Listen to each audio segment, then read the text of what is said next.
అనుకున్న పనులన్నీ నెరవేరాలంటే ఏం చేయాలి? ఏ పని మొదలుపెట్టినా మధ్యలోనే ఆగిపోవడం, రావాల్సిన డబ్బులు, ఉద్యోగాలు, లాభాలు చేతిదాకా వచ్చి చేయి దాటిపోవడం జరుగుతుందా?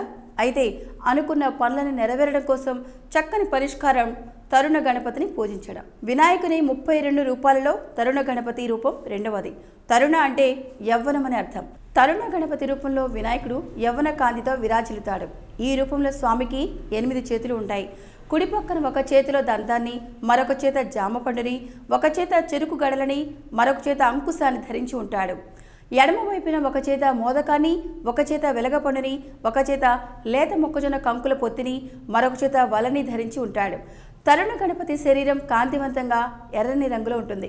ఎరుపు ఉత్తేజానికి, యవ్వనానికి ప్రతీక. మధ్యాహ్న కాలపు సూర్యుని తేజస్సుతో తరుణ గణపతి దర్శనమిస్తాడు.